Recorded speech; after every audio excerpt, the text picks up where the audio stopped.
நம்முடைய உடல், உயிர், ஆவி எல்லாவற்றிலும் அதை கலக்க வேண்டும் அல்லவா? அப்படி கலக்கும் பொழுது அதனுடைய உயர்ந்த நிலையில் நாம் கரைந்து விடுவோம். அதற்குத்தான் அவர் அந்த நாமத்தை நமக்கு அருளியுள்ளார். அந்த நாம தாமரையை நாம் பாடி பாடி அவருடைய திருவடி தாமரைகளில் அதை சமர்ப்பித்து நம்முடைய அன்றாட வாழ்க்கைக்குரிய அத்தனை தேவைகளையும் பூர்த்தி செய்து கொள்ளலாம். அந்த நாமமானது கல்பத்தரு, காமதேனு, சிந்தாமணி என்றெல்லாம் பகவானே சொல்லியிருக்கிறார். அப்படி சொல்லும் பொழுதெல்லாம் ஒரு பெரிய சிரிப்பு, ஆவேசமாக ஒரு சிரிப்பு சிரித்து சொல்லுவார். ஆனால் ஒரு வித்தியாசம் உண்டு. கல்பத்தருவின் கீழ் அமர்ந்து நாம் எதை நினைத்தாலும் அது நடந்துவிடும். ஆனால் இந்த கல்பத்தருவின் கீழ் அமர்ந்து எதை நினைத்தாலும் நடந்துவிடும் என்று நினைத்துக் கொள்ளாதீர்கள். எதை நினைத்தால் உங்களுக்கு உயர்நிலை கிட்டுமோ அந்த தேவையை மட்டுமே இந்த கல்பத்தரு பூர்த்தி செய்யும் என்று கூறி சிரித்தார். அவரிடம் நம்மை ஒப்படைத்தோமானால், அவருடைய நாமத்தை நாம் சொல்லிக்கொண்டே இருந்தோமானால், நமக்கு தேவைகளை அவர் பூர்த்தி செய்து கொண்டே இருப்பார். அன்றாட வாழ்க்கைக்கு எது எது தேவையோ, அதே சமயம் நம்முடைய அக வாழ்க்கையில், நம்முடைய உட்புற வாழ்க்கையில் எந்த தூய்மை தேவையோ, எந்த சுயநலம் கரைந்து உள்ளே இருக்கக்கூடிய அந்த சைத்தன்ய பகவானிடம் ஒன்றுமோ அதை தான் பூர்த்தி செய்வார். அதற்கு நம்மை இட்டு செல்வார். இன்னொன்றும் சொல்வார்கள், இந்த பாரசமணி என்று ஒன்று இருக்கிறது. அது இரும்பை தொட்டால் கூட தங்கமாகிவிடும். ஆனால் அதற்கு அந்த பாரசமணியினுடைய தன்மை வராது. அது தங்கமாகிவிடும். ஆனால் இன்னொன்றை தங்கமாக்கும் சக்தி அதற்கு கிடையாது. ஆனால் குரு பகவான் பாரசமணிக்கு ஒப்பிட்டாலும் அதற்கும் மேல் தன்னுடைய பக்தர்கள் ஒவ்வொருவரையும் அவர் குரு பகவானாக ஆக்கிவிடுவார். நம் ஒவ்வொருவரையும் யோகி ராம் சுரத்குமாரராக மாற்றிவிடுவார். நாம் தொடர்ந்து அந்த வேலையை செய்து கொண்டே மற்றவர்களும் யோகி ராம் சுரத்குமாரராக ஆவதற்கு நம் மூலம் அந்த இறைவன் வேலை செய்து கொண்டே இருப்பார். ஒருமுறை பப்பா ராமதாஸ் அவர்களுடைய ஒரு புத்தகத்தை காலை உணவு கூடத்தில் படிக்கச் சொன்னார். அதன் கடைசி பகுதியில் வரும், எப்படி ஒரு ரயில் வண்டி அதனுடைய பல பெட்டிகளை அதனுடைய என்ஜினானது இழுத்துச் செல்கிறதோ, அதே போல் குருவானவர் தன் பின்னே இருக்கும் அத்தனை பேர்களையும் அழைத்து சென்று அந்த டெஸ்டினேஷன் என்று சொல்வார்கள் அல்லவா, எங்கு அது முடிய வேண்டுமோ அந்த இடத்தில் கொண்டு சேர்ப்பித்து விடுவார் என்று. ஆனால் அந்த என்ஜினுடன் நாம் இணைந்து கொள்ள வேண்டும். நாமும் ஒரு பெட்டியாய் இணைந்து கொள்ள வேண்டும்.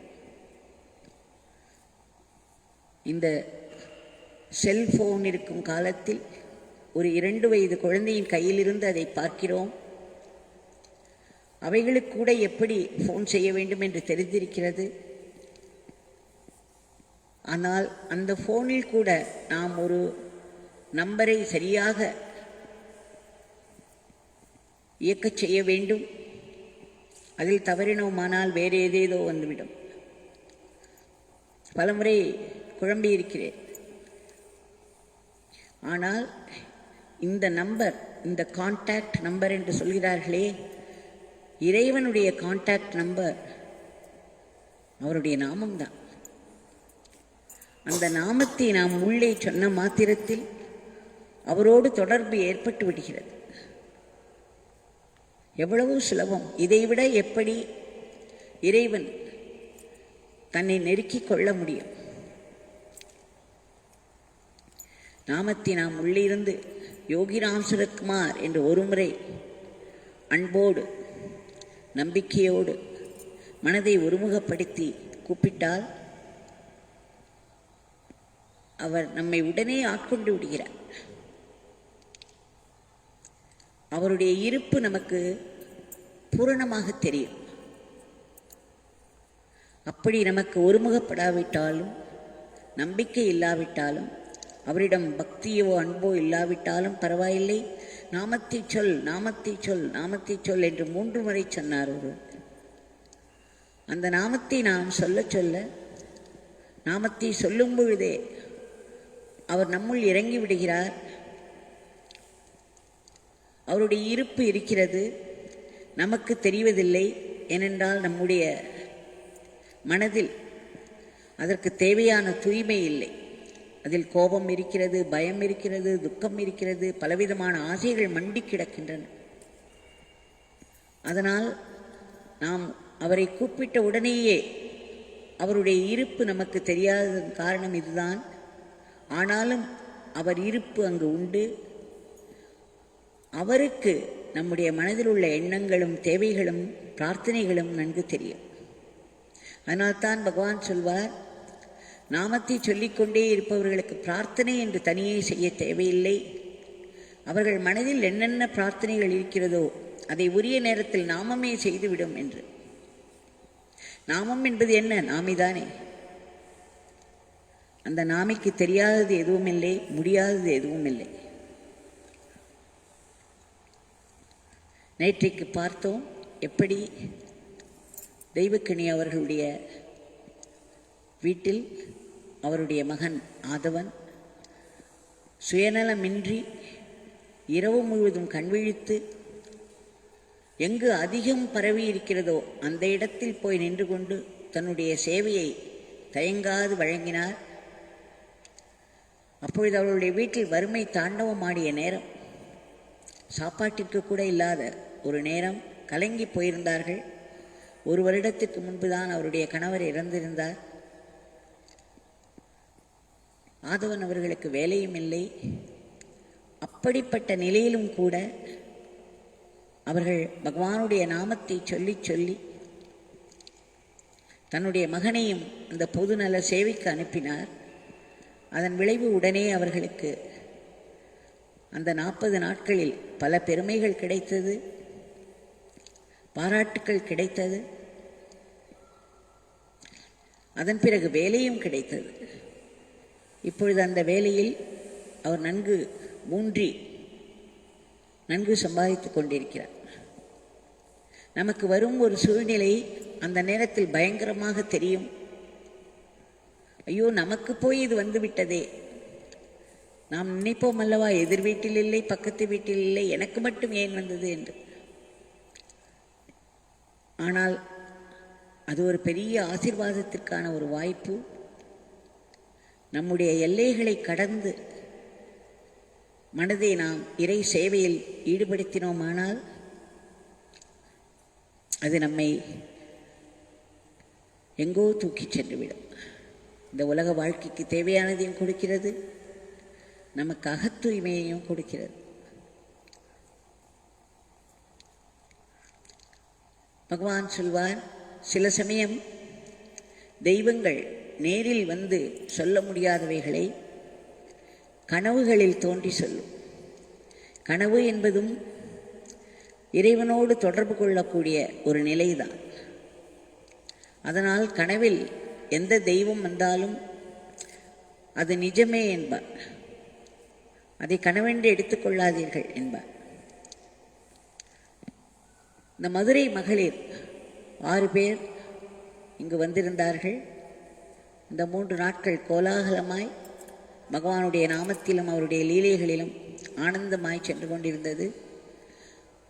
அவர்கள் வந்த சிறிது நேரத்திலேயே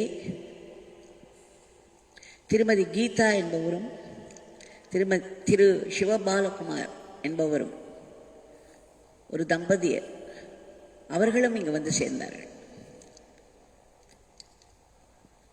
அவர்களுக்கும் நம்முடைய பகவானிடம் மிகுந்த ஈடுபாடு. அவருடைய நாமத்தை சொல்லிக் கொண்டிருப்பவர்கள்தான்.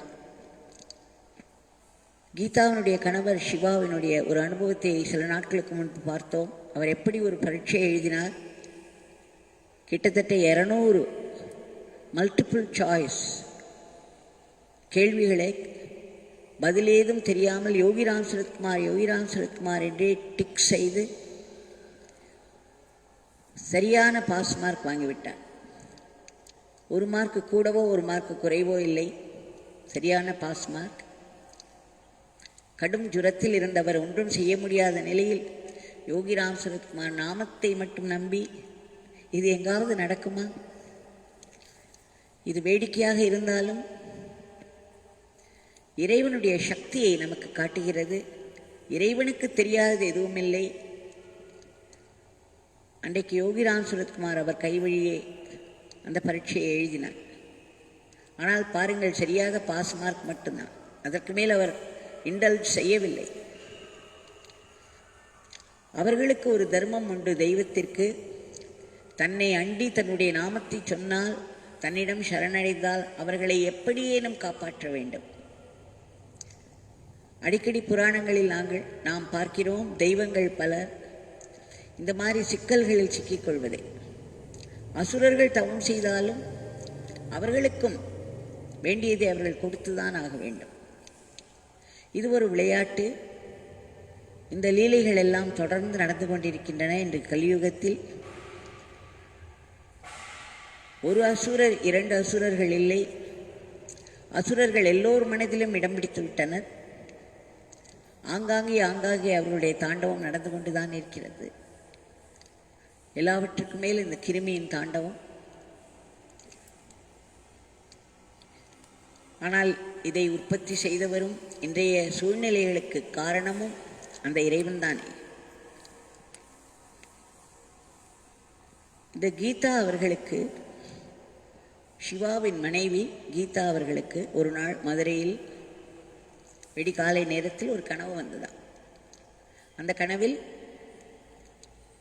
அவர் மதுராவில், வடமதுரை என்று சொல்லுவோம்,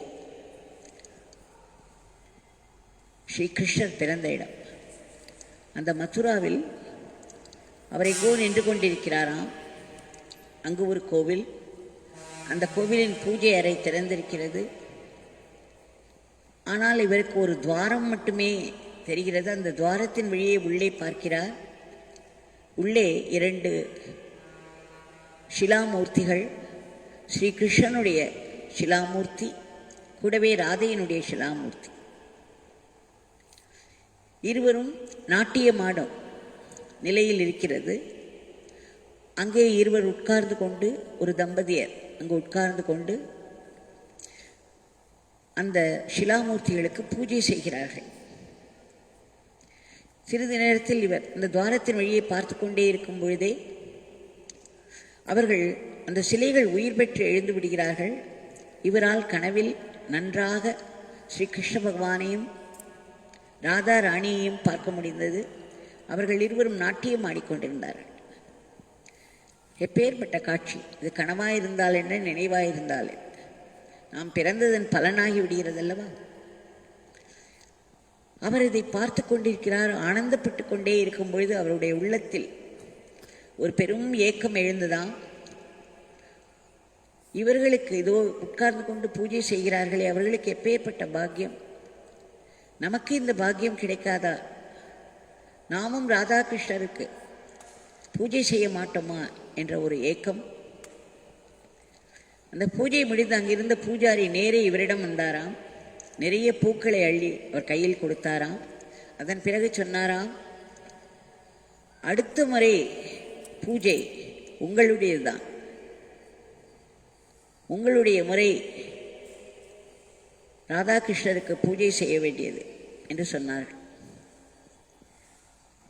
இவருக்கு ஒரே சந்தோஷமாகிவிட்டதாம்.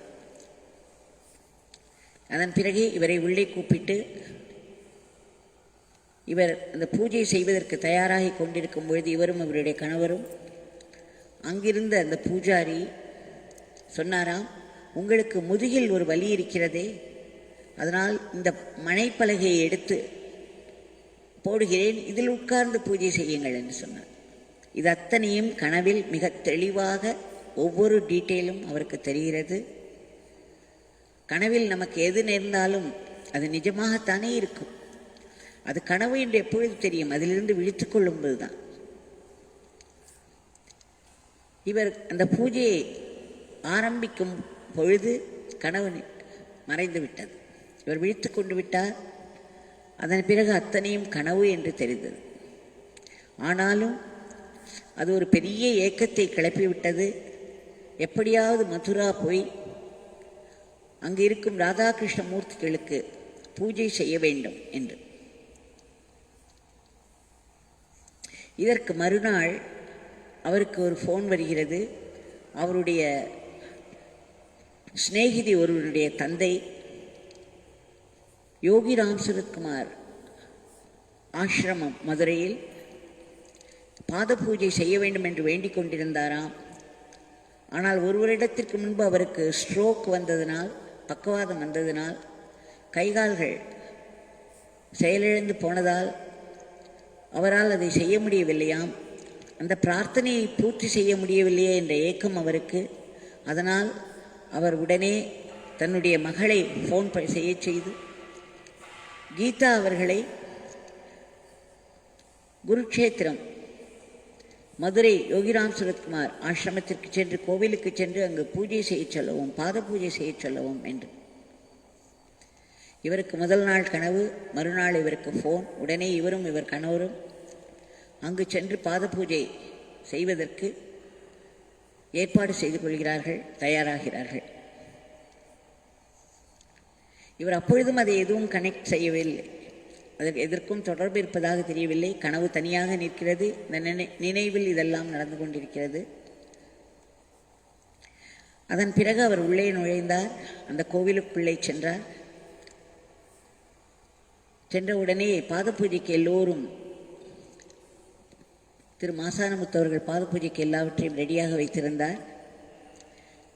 வாருங்கள் பாத பூஜை செய்யுங்கள் என்று வரவேற்று அதற்கான ஏற்பாட்டை செய்த பொழுது, இவர் உட்கார நினைத்த பொழுது திரு மாசானமுத்து சொன்னாராம், உங்களுக்கு முதுகில் வலி இருக்கிறது அல்லவா, இந்தாருங்கள் இந்த மனைப்பலகையை போடுகிறேன், அதில் உட்கார்ந்து செய்யுங்கள் என்று. கனவில் கேட்ட அதே வாக்கியம் இங்கு குருக்ஷேத்திரத்தில் பூஜை செய்யும் திரு மாசானமுத்து அவர்கள் அதே வாக்கியத்தை சொல்கிறார். அவருக்கு பளீர் என்று உள்ளே ஒரு வெளிச்சம். அடடா, இதுதானே நாம் ஏங்கினோம் அல்லவா, வடமதுரை சென்று ராதாகிருஷ்ண மூர்த்திகளுக்கு பூஜை செய்ய வேண்டும் தம்பதியாக என்று. அப்பொழுது அந்த பூஜாரி அடுத்த முறை உங்களுடையது என்று சொன்னார். அது மட்டுமல்ல, உள்ளே நுழைந்து உட்காரும் பொழுது இதே வாக்கியத்தை சொன்னார். இப்பொழுது உடனேயே இந்த கனவுக்கு அடுத்த நாளே நமக்கு இந்த பாத பூஜை நடக்கிறது. இதை செய்ய முற்படும் பொழுது அதே வாக்கியத்தை இவர் சொல்கிறார். ஸ்ரீ கிருஷ்ண பரமாத்மா வேறு எங்கும் இல்லை, பகவான் ஸ்ரீ யோகிராம் சுரத்குமார் தான் ஸ்ரீ கிருஷ்ண பரமாத்மா என்பதை அவர் முற்றிலும் உணர்ந்தார், அனுபவமாய் உணர்ந்தார். வெலவெலத்து போனார். எப்படி ஒரு ஆனந்த பரவசம் வந்திருக்கும் நினைத்து பாருங்கள். வடமதுரையாயிருந்தால் என்ன, தென்மதுரையாயிருந்தால் என்ன, அவருக்கு அப்பேற்பட்ட அனுபவம். பகவானும் சொல்லியிருக்கிறார், கனவில் வருவதெல்லாம் கனவு என்று நினைக்காதீர்கள், அது நிஜம்தான். அதேபோல் ஒரு வருடத்திற்கு முன்பு அவரும் அவருடைய கணவர் சிவாவும் இங்கு வந்திருந்தார்கள். அப்பொழுது சிவா அவர்களுக்கு வேலை இல்லை. அவர்கள் இங்கு வந்த பொழுது பகவானுடைய மூர்த்தியின் அருகில் நாங்கள் நின்று கொண்டிருந்த பொழுது நான் சொன்னேன், நீங்கள் பகவானுடைய நாமத்தை சொல்லிக்கொண்டே இருங்கள், எழுதி கொண்டே இருங்கள், உங்களுக்கு வேலை வீடு தேடி வந்து கதவை தட்டும் என்று. நான் பகவானை பார்த்து கொண்டே சொன்னேன், கண்டிப்பாக பகவான் எப்படியாவது அதை நிறைவேற்றுவார் என்ற நம்பிக்கையில் தானே நாமா பேசுகிறோம். பகவான் அல்லவா ஒவ்வொருவரையும் இயக்கி பேச வைக்கிறார். அதை கண்கூடாக நாங்கள் இங்கு ஆசிரமத்தில் பார்த்து வருகிறோம். எப்படி ஒவ்வொருவரையும் வாட்ச்மேனிலிருந்து ஒவ்வொருவரையும் பகவான் தான் இயக்கி வருகிறார். இப்படி விளையாட்டாக சொன்னேன். விளையாட்டு என்றும் தெரியவில்லை. பகவானுடைய சன்னதியில் அவர் அருகில் நின்று கொண்டு சொன்னேன். பகவானை பார்த்தபடியே பகவானுடைய நாமத்தை நீங்கள் சொல்லிக் கொண்டிருக்க வேண்டும், எழுதி கொண்டிருக்க வேண்டும். வீடு தேடி வேலை வரும் என்று. அதன் பிறகு அவர்களை நான் இப்பொழுது 2-3 நாட்கள் முன்புதான் பார்த்தேன். 1 வருடம் ஆகிவிட்டது. அப்பொழுது அந்த சிவா அவர்கள் சொன்னார்கள், அம்மா இங்கிருந்து சென்ற பிறகு பகவான் ஒரு பெரிய அற்புதத்தை நடத்தினார்.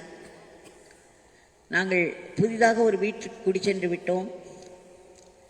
அந்த வீட்டு ஓனரை நாங்கள் ஒரு முறைதான் பார்த்திருக்கிறோம். அவர் முகம் கூட சரியாக எங்களுக்கு நினைவுக்கு இல்லை. ஆனால் வாடகை எல்லாம் சரியாக கொடுத்து விடுவோம்.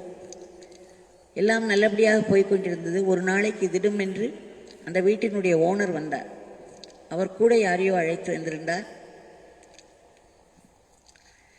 உடனே அவர்களை வரவேற்று, ஓ இவர்தான் ஓனர் என்று 2வது தடவை பார்க்கிறோம். அவரை உட்கார வைத்து உபசரித்து பேசும் பொழுது கூடவே வந்தவர், இவர் என்ன செய்கிறார், இவரை பற்றி எல்லாம் பல கேள்விகள் கேட்டாராம். இவர்களும் தங்களை பற்றி, சிவா அவர்களும் தங்களை பற்றி சொல்லி பகவானை பற்றி, என்னால் வீடு முழுவதும் பகவானுடைய படங்கள், யோகி ராம் சுரத்குமார் படங்கள் எங்கு திரும்பினாலும் உடனே பேச்சு பகவானை பற்றி திரும்பியது. இவர் பகவானுடைய பெருமையையும் மகிமையையும் அவருடைய நாமத்தை பற்றியும் சொல்லிக் கொண்டிருந்தார். அவர் வந்தவர் சற்று துளைத்து இவரை பற்றியும் பல விவரங்களை கேட்டுக்கொண்டார். இவருக்கு அப்பொழுது எதுவும் தெரியவில்லை. வீட்டு ஓனர் வந்திருக்கிறார், கூட யாரோ வந்திருக்கிறார், அவ்வளவுதான். அது முடிந்து அவர்கள் கிளம்பி செல்லும் பொழுது அந்த வீட்டுக்காரர் சொன்னாராம், என் கூட வந்திருப்பவர் ஒரு பெரிய ஐடி கம்பெனியினுடைய ஒரு ஹை லெவல் ஆஃபீஸர். அவர் உங்களுக்கு இப்போ நடத்தியதெல்லாம் இன்டர்வியூ என்று சொன்னார். இவர் திகைத்து போனாராம். இது என்ன இது? மிகவும் சகஜமாக நாங்கள் பேசிக்கொண்டிருந்தோம். அவரும் என்னென்னவோ கேட்டார். எல்லாவற்றுக்கு நீங்கள் சொன்ன வார்த்தைகள் எப்படி லிட்ரலாக அப்படியே நடந்தது என்று. வீடு தேடி வந்து இன்டர்வியூ என்று தெரியாமல் ஒரு கம்பெனி அதிகாரியை இவரை இன்டர்வியூ பண்ண வைத்து வீட்டுக்குள்ளே அவர்கள் செல்லும் முன்பே வேலையையும் ஒப்படைத்து சென்றார்கள். இது எப்படி சாத்தியம்? அவர் சொல்லிக் கொண்டிருந்த நாமம் இந்த ஆசிரமத்தில் ஒளிர்ந்து கொண்டிருக்கும் சக்தி, பகவானுடைய மூர்த்தி அப்பேற்பட்ட ஒரு சக்தி சமுத்திரமாக விளங்குகிறது. இந்த ஆசிரமத்தில் யார் என்ன சொன்னாலும் நடக்கும். அவர்கள் முக்கியமல்ல, அவர்களை சொல்ல வைப்பதும் பகவான் தான். அந்த சொற்களுக்கு பவரை கொடுத்து அதை நடத்தி வைப்பதும் இந்த சக்தி சமுத்திரம். அந்த சக்தி சமுத்திரத்தின் லீலா சமுத்திரத்தை தான் நாம் திவலை திவலையாக தினம் தினம் பருகி வருகிறோம், ரசித்து வருகிறோம். அந்த பகவான் இதோ கண்முன்னே நின்று கொண்டிருக்கிறார். இவை எல்லாம் சாதாரணமாக உலகாயுதத்தை ஒட்டியதாக தோன்றலாம். ஆனால் அந்தந்த நேரங்களில் அந்தந்த அனுபவங்கள் நடக்கும் பொழுது நம்முடைய உணர்ச்சிகள், நம்முடைய பரவசம், நமக்கு நேரும் சங்கடங்களிலிருந்து வரும் துன்பம் எல்லாம் எப்பேற்பட்டவை, எப்படி இருக்கும் என்று எல்லோருக்கும் தெரியும். இந்த அற்புதங்கள் உலகத்தை ஒட்டியதாக இருந்தாலும் இதன் பின்னே ஒரு பெரிய அற்புதம் நிகழ்ந்து கொண்டிருக்கிறது. இது நம்முடைய நம்பிக்கையை அதிகப்படுத்தி கொண்டிருக்கிறது. கடவுளிடம் இருக்கும் ஃபெய்த் அதிகமாகிறது, அவரிடம் நெருக்கம் அதிகமாகிறது, அவர் மேல் இருக்கும் பக்தியானது ஓங்குகிறது. இது நம்மை கடைசியில் அவரோடு ஒன்ற வைத்துவிடும், நம்மை அவரில் கரைய வைத்துவிடும். இந்த பெரிய அற்புதத்துக்கு அடிப்படை தான் இந்த சின்ன சின்ன அற்புதங்கள். அந்த சின்ன சின்ன அற்புதங்கள் கூட ஒரு சக்தி சமுத்திரமாக இருக்கும் இடத்தில் தான் நடக்க முடியும். நான் நிறைய தடவை நிறைய பேர்களிடம் பார்த்து விட்டேன். அவர்கள் நாமம் சொல்வதற்கு முன்னால் இருந்த நிலை வேறு, நிகழ்ந்த நிகழ்வுகள் வேறு. அவர்கள் நாமம் சொல்ல ஆரம்பித்த பிறகு நடப்பவையே வேறாக. பகவானிடம் பிரார்த்தனை செய்வதற்கு முன்பு வேறு விதமாயிருக்கும், பிரார்த்தனை செய்த பிறகு வேறு விதமாயிருக்கும். அவர்கள் ஆசிரமம் வருவதற்கு முன்பு வேறு விதமாயிருக்கும், ஆசிரமம் வந்து சென்ற பிறகு வேறு விதமாயிருக்கும். இவை எல்லாவற்றிலும் பகவானுடைய சக்தியின் முத்திரையை பார்க்கிறோம். அவருடைய பவரை, அவருடைய கம்பேஷன் என்று சொல்வார்கள் இல்லையா, அவருடைய தயை, உயிர்களிடத்தில் அவருக்கு இருக்கும் தயையை பார்க்கிறோம். தன்னை எரித்து கொண்டு வெளிச்சம் தரும் மெழுகுவர்த்தியாய் இவர்கள் ஜொலித்துக் கொண்டிருக்கிறார்கள். இந்த ஆசிரமத்தில் ஒரு முறை உள்ளே நுழைந்து போனால் கூட ஒரு மூட்டை ஆசீர்வாதம் எடுத்துச் செல்வார்கள்.